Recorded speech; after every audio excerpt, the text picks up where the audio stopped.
Hello, Sins and Survivors listeners. As you know, we normally focus on cases that deal with domestic violence and occasionally missing persons and unsolved cases. I'm your host, Sean, and with me, as always, is the one and only John. I am the only John in the room. Today we have a very special episode for you. Jake and Michele from Love Lust Fridays invited us on to talk about the Ashley and Dennis Prince domestic violence murder case, to dig deeper into the case and get some different expert perspectives. Michele is a former associate family court judge and current family law attorney who has handled over 5,000 domestic violence cases. Jake is well known for his podcast Love, Lust, Fear, and of course Love, Lust Fridays, and he's also the co-host of Strictly Stalking, so we're really leaning into talking with some serious domain experts here. We'll link the original episode in the show notes so you can re-listen to the episode on the Prince murders. We had a really in-depth conversation with Michele and Jake, really digging into a lot of the aspects of this case, and it was fascinating to get the perspective of a former judge who has pretty much seen it all in the family court system. So without further delay, here's Jake. I'm Jake Deptula, and this is Love Lust Fridays. Here we delve deeper into the topics, themes, and stories featured on Love Lust Fear. Today I'm excited to welcome Sean and John, the hosts of Sins and Survivors Las Vegas True Crime. Their podcast uncovers Las Vegas's most disturbing true crime cases, with a special emphasis on domestic violence. Sean is an advocate with over 25 years of experience and dedicates her efforts to supporting survivors and working with various nonprofits. While John has 25 years in tech consulting with a passion for true crime, focusing on digital privacy and safety. Together, they reveal the hidden, darker aspects of Las Vegas. On their show, they covered the tragic case of Dennis and Ashley Prince. Ashley was involved in a custody case with her ex-husband, Dylan Houston. Her new husband, Dennis Prince, was her attorney in the custody case, while Dylan was represented by his father and Ashley's ex-father-in-law, Joe Houston. Just minutes into the deposition at Dennis's law offices, Joe Houston pulls out a handgun and shoots both Ashley and Dennis to death. He then turned the gun on himself. Also joining us is Michele Locke, a former associate family court judge and current family law attorney with extensive experience in handling over 5,000 domestic violence cases. She's here to offer her valuable perspectives and insights. Sean and John, thank you so much for joining. What was it about this particular case that made you both want to cover it and highlight some of the toxic and devastating issues that this case amplifies?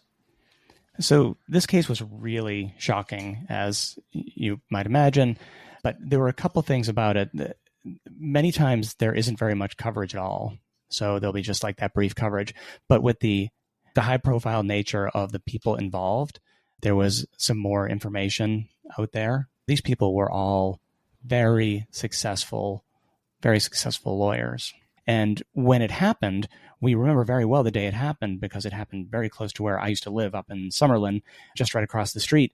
And initially the reporting was that perhaps there was a mass shooting in a law office in downtown Summerlin, which is like a kind of a swanky, very swanky shopping area that has an office building in the center where Dennis Prince had his offices. And there was a lot of sort of panic in the area on that day. So we really wanted to dig into that and find out what happened. And it also highlights the fact that this happens at every socioeconomic level. We cover a lot of people that have low incomes, but it happens, we say in every episode, what happens here happens everywhere. And it's also true that what happens at one socioeconomic level happens at all socioeconomic levels. For me, part of it was Ashley was trying to break away from the person who was abusive in her life. She was trying to do right by her family, and it became this huge, toxic, awful mess for her. And I think it just really highlights that a lot of times we as people, we like the simple solution. We want to say, just leave and move on. And Ashley did. She divorced this man, but because of her children, she was always going to be connected to him in one way or the other. So even though she tried to leave, it wasn't, in some ways, it's not going to be enough without her going to the court and asking for more help and more support. Michele, you're no stranger to any of these issues. When it comes to domestic violence court, when it comes to custody battles, what would you like to share about this particular case and why it resonated with you? For me, the facts are horrendous for so many reasons, and family law in itself is contentious when you get to custody litigation, especially post-divorce. If you are on what we call in Texas a modification suit, which seeks to modify parental rights post-divorce or post the original proceeding, you already have high conflict. Because if you're back in court after you were already there before for your original case, you don't get along. So that makes you high conflict to start with. But what was particular about this case, and if you know how litigation works and how depositions work, what struck me as interesting for many reasons is that at this deposition, it took place at the new husband's office.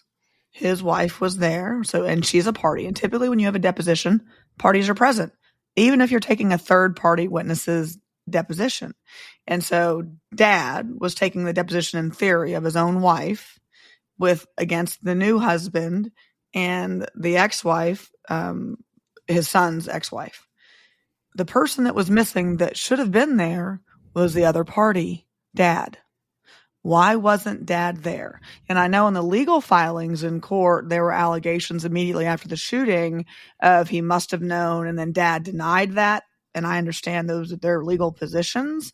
I'm just going to tell you, there's certain smell tests we use in court, and that one smells funny, is what I'm going to say, because parties are almost always present at depositions, even for third persons. And in this particular case, it was his mom being deposed. His ex-wife was there. Her new husband was there. His dad was there, but he chose not to be there that day. Interesting. Yeah, for sure. That was one thing that we did talk about, that during the school day, before anything was confirmed in the press, who was a victim, whether or not Ashley had been shot, whether she was dead or alive, Dylan showed up and pulled his kids out of school in the middle of the day. Yeah. And John and I want to say that the Las Vegas Metropolitan Police Department did clear Dylan. They did an investigation and they cleared him. So I just want to say that for the purposes of the podcast. But I agree with you with the smell test. He wasn't there. And then in the middle of the day, he went and took his kids out of school. And I agree with you. He was cleared. Absolutely was cleared. And I'm not suggesting anything other than he was cleared, and that's what the facts are. I'm just going to say he's an officer of the court. He knows how the system works. He knows how depositions work. He knew what was going on. I mean, he's I think a personal injury attorney, if I recall correctly, from the information. And so it is just odd that he would not be there. I'm not saying it means anything. It's just odd, really odd. It seems like Joe Houston was triggered once Dennis started questioning his wife. I would like to know the mindset where Joe Houston was. And I know this is completely speculation at this point, but would love to know your opinion on this. Yes, definitely speculation for sure. And it did seem like it was extremely contentious right from the beginning. So Joe said, is there any way we can resolve this for the sake of the kids? He did not receive an answer. And then he went in and started directly questioning his wife, which of course can be stressful, but it's a deposition. One of the things that we did not share in the podcast is that Joe Houston was apparently sick. So he had learned that he had prostate cancer that had spread to his bones that had returned just days before the incident occurred. So when trying to wrap my brain around what is the motivation for someone in that sort of a situation, I absolutely can't imagine. I can speculate. We try not to speculate, but it does seem that was probably on his mind. I'm sure it was, but why are you going to a deposition locked and loaded? It's not clear. And Joe Houston and Dennis Prince were arguing via email over what was going to happen at this deposition. Joe asked that Ashley not be there, and Dennis was like, you can forget it. Ashley's going to be there. But he did send him an email in all caps that was like, I demand Ashley not be there, which I think Dennis just basically laughed at. What is this? What kind of demand is that to make?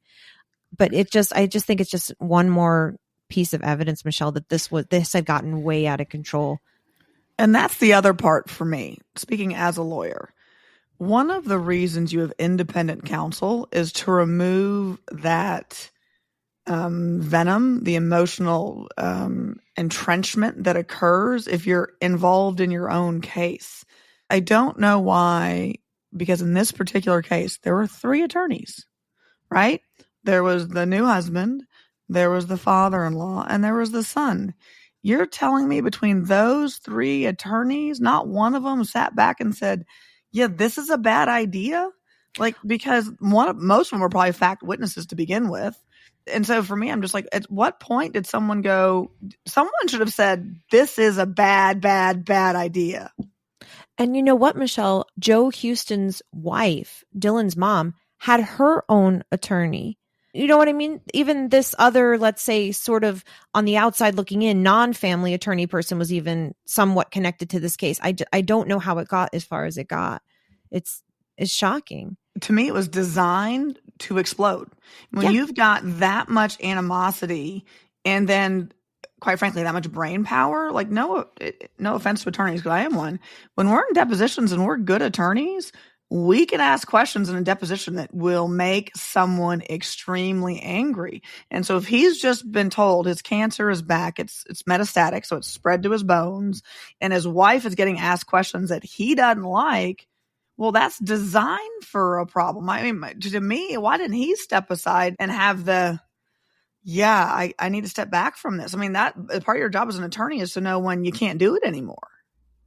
And originally when John and I covered the case, Metro was still doing their investigation, but just recently in the last, I want to say towards the end of the summer, they released their report, their findings, and Joe fired that gun 12 times.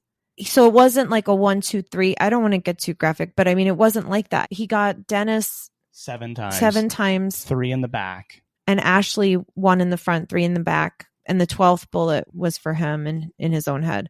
I believe there was a staff person from Dennis's office was in the room. Yep. She was pregnant. It must have just the horror of that is. Well, there was a court reporter there. Yep.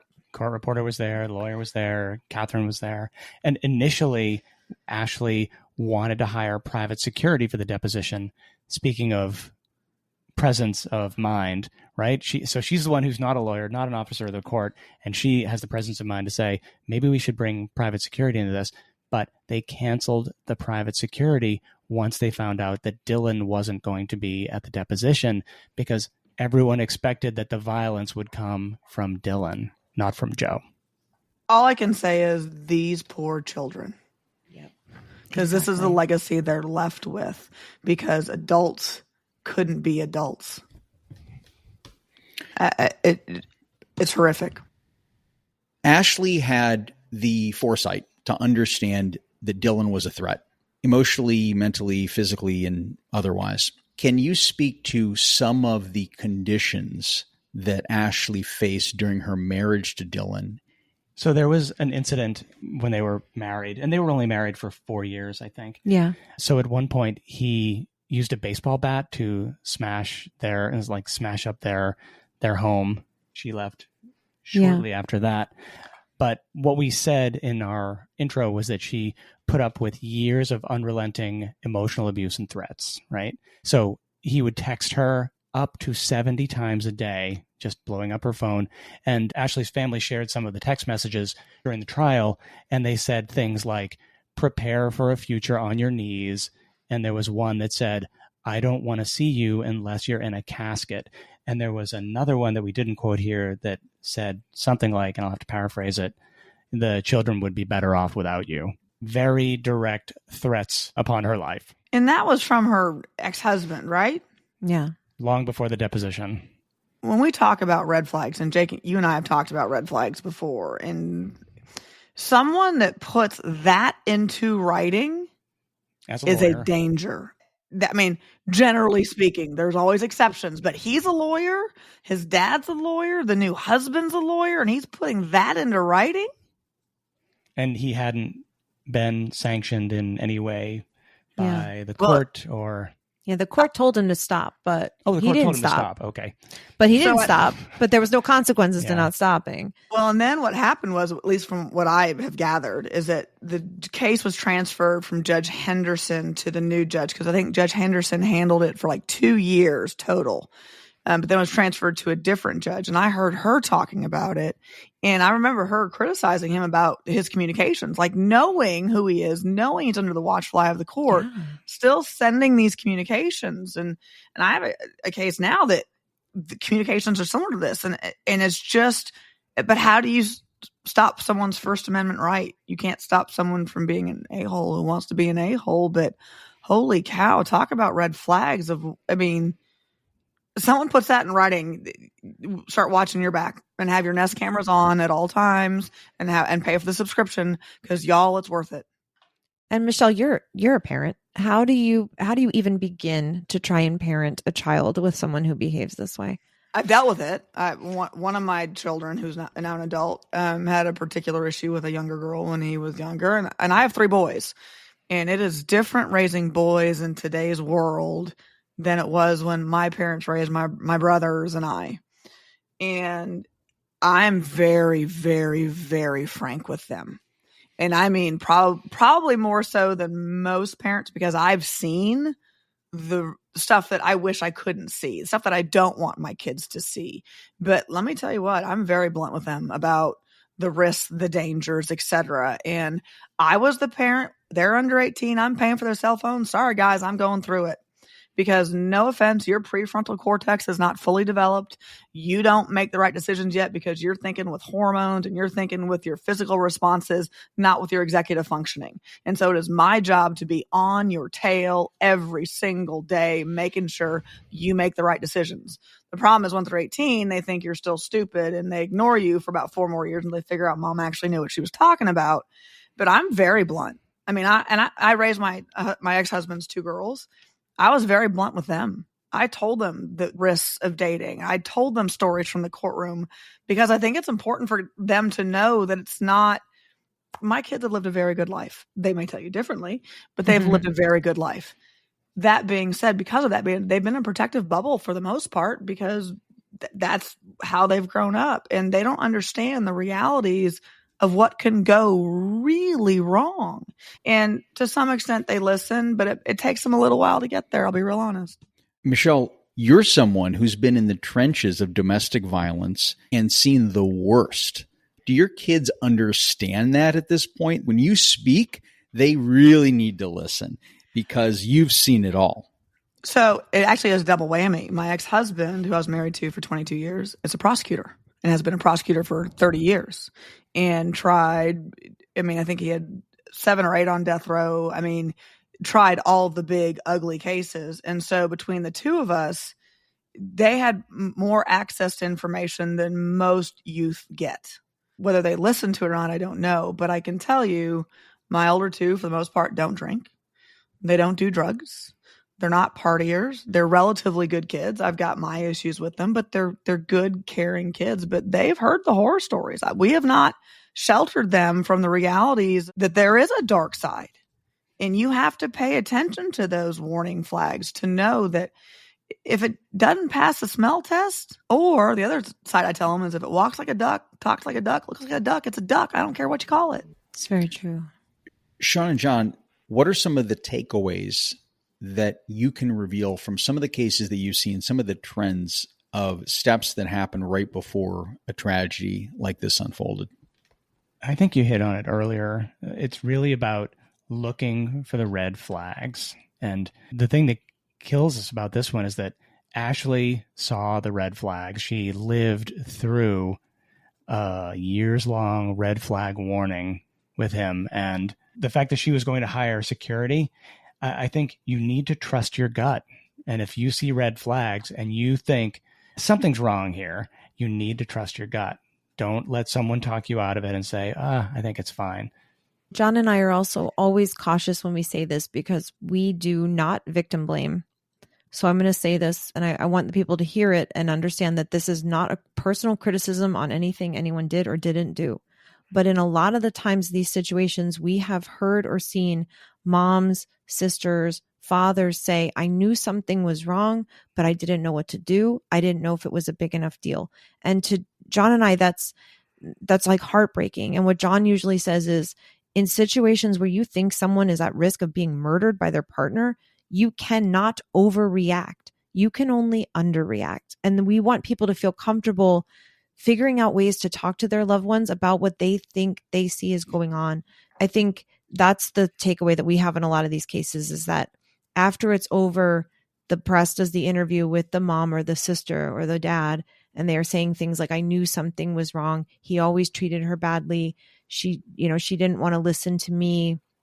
So it's kind of like, how do we look out for each other better? When we see the red flags, because sometimes if you're in it, you don't see it, or you don't want it, you balance it out with the other good stuff that's happening, so you don't accept it. And it's like, how do we have those conversations with each other in a productive, safe, and caring way? So I have 2 takeaways. It's amazing how smart my gut has gotten as I've gotten older. And it's not because it actually got smarter. It's because I started listening to it. That is absolutely number 1. The number 2 takeaway that I wish I'd known younger, and this is the big mistake that I think youth makes in particular, because truly wisdom comes with age, is when everyone around you dislikes the person, there's a reason for it. It's not because they don't understand him or her. Or It's they're not jealous. Right. Or, oh, well, they just want him, or they don't understand him like I do. No, they get him. They get her. They don't have the rose-colored glasses on. And instead of fighting the people, because those people love you and they want what's best for you and they're trying to help, young ladies, it's not jealousy. It's just not. Listen to your friends. When the ex-wife says he's a terrible SOB, she's speaking from experience, y'all. It's not that she just all of a sudden became hateful. She knew. Mm-hmm. Listen to them. They know. Or my favorite that, he says all his exes are crazy, right?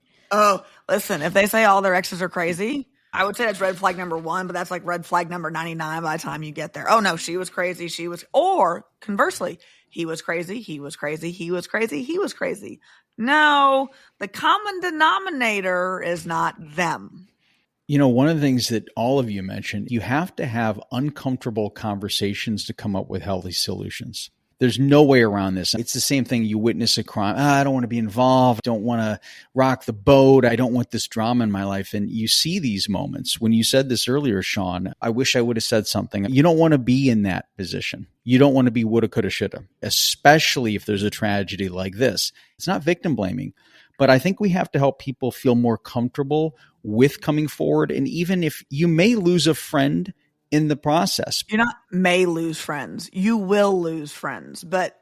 And quite frankly, the last thing you want to do is not have said something, and then you get the phone call a month later at 6 a.m. because that person's body's been found. I've had a conversation with someone before where this was a particular issue, was like, he's threatening suicide. Do I call his family? Do I call? I said, yes, you call. Because if you don't call, what are you going to do the next day if something happens? And if you get it wrong, oh, well. But Right. Everyone is so afraid to have uncomfortable conversations these days because everyone wants to be politically correct. No one wants to talk bluntly about the realities of life, the realities of relationships. Quite frankly, knock it off. Let's talk bluntly, because more lives could be saved if we did so.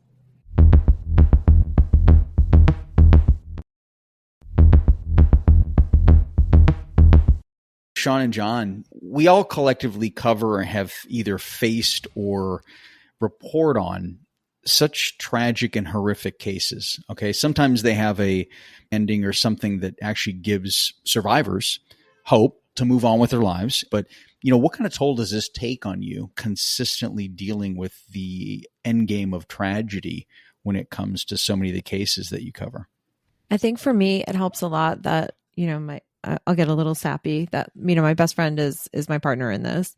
So it's good to have someone that's close to you that is available at any time, that you can just be like, let me just tell you this fucked up thing, or let me just share this with you, or let me tell you what I'm going through. And like, we will raise our voices or express our frustration, not with each other, but to each other about the things we read. And I think that's always helped me. I'm very much a venter, that I will, say everything that I'm thinking and be very angry about it. And then somehow I just kind of move on. But John definitely always keeps me laughing. He's got a great sense of humor. He's always finding, a way to make me laugh. And that's just exactly what I need. So. Oh, that is true. I mean, especially the stuff about me.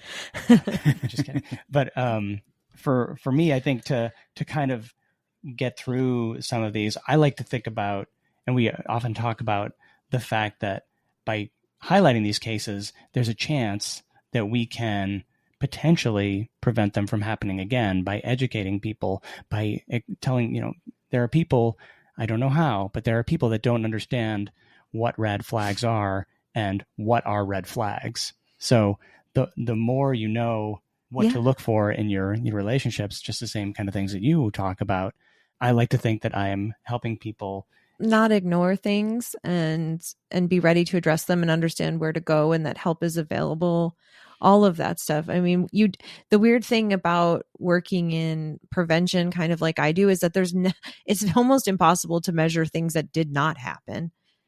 We don't know. We don't really know, but yeah, that's definitely one thing that keeps us motivated. We want to educate our community and we want to try to help people. I left the bench, y'all, because all I saw was ugly. It wasn't, and I left the full-time bench because all I saw was ugly.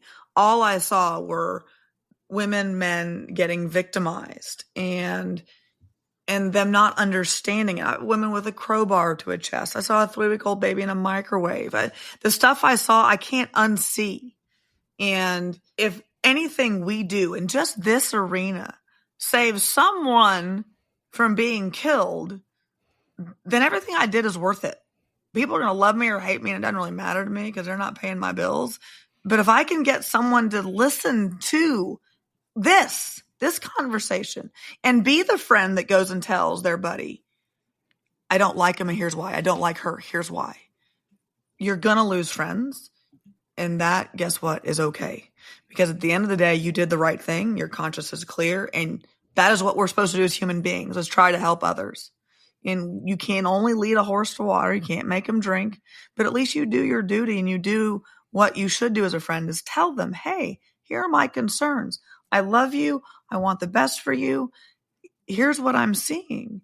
And the people receiving that message need to listen to these types of podcasts and think, they're not jealous. They're not trying to hurt me. They are trying to educate and make me take those rose-colored glasses off. Sorry for my soapbox. No, that's amazing. I have a question for Sean and John. What inspired you both to get into true crime podcasting? In 2022, CrimeCon came to Vegas, and that was the year that Gabby Petito was murdered by her boyfriend. And I reached out to the people in charge of CrimeCon and I said, hey, like, you're coming to my city. You're going to talk about domestic violence. Please have resources available for people, because this is going to bring up some stuff for people and they're not going to know where to put it. People are going to want to know the hotline. They're going to want to know where to go for help. But CrimeCon never got back to me. So I ended up attending myself and trying to hear what they all had to say about Gabby Petito. And I just started researching more about how true crime can help people and be more ethical. And that's how I kind of learned more about the podcasters that are out there doing the work to raise awareness, to help families, to advocate for justice. And John and I went to a different conference, the True Crime Podcast Festival, just to kind of listen and hear and see what was going on. And during one of the sessions, John just kind of poked me and he was like, are you hearing what I'm hearing? We're hearing these stories of murder. We're hearing these family tragedies. And do you see that domestic violence is an undercurrent in all of these cases? And he's like, we could do this. We could make a show that where we really spotlight that. We really go into that.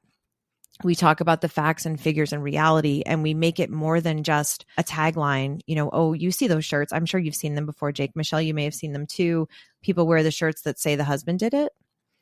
And it's like, yes, the husband did it. Let's talk about the issue. Let's not make light of it. It's so serious, and it's something that really affects the Las Vegas and community where we live. Nevada, for 23 out of the last 25 years, has been in the top 10 for women being murdered by men per capita. So we just kind of wanted to tell our local stories, help our local families, and just raise awareness about the issue.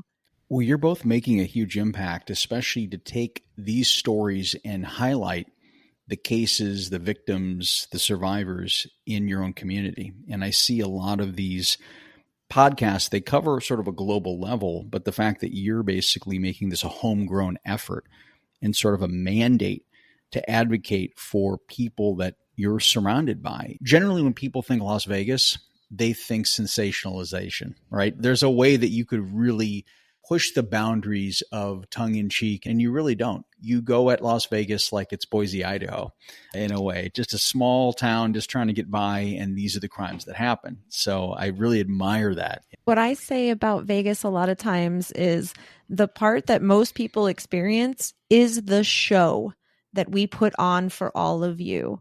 So we are your stage crew. We are your PAs. Like, we put this show together for you. So you come and you see the performances, you see the bright lights, you eat the delicious food, you enjoy the sporting events, you do all of that. But behind that, backstage, are the firefighters and the cops and the teachers and the acrobats in Cirque. Like, we are all regular people just living our lives here. So I think from our point of view in the suburbs, it probably doesn't feel very different from anyone else's life in the suburbs, but there is that part that people see, and then there's the part that people don't see. What do you want the future to look like for your series, the impact it makes, and how you're going to grow and expand what you're doing? And how can we help? Ooh. Yes. I think that there is some good stuff happening in Vegas that probably doesn't get enough attention. Like, we do have the Vegas Justice League, where Justin Wu and company, they are trying to raise money every day to really get into the cold case backlog. I think the tech that we've seen improve around DNA testing could really mean some breakthroughs. And we've had some amazing solves and identifications recently that John and I covered some of them on the podcast. It's a little out of our scope, but we just get such a hopeful feeling from it. We want to cover those cold cases, especially when they're solves. That energizes me. I really try and embrace that.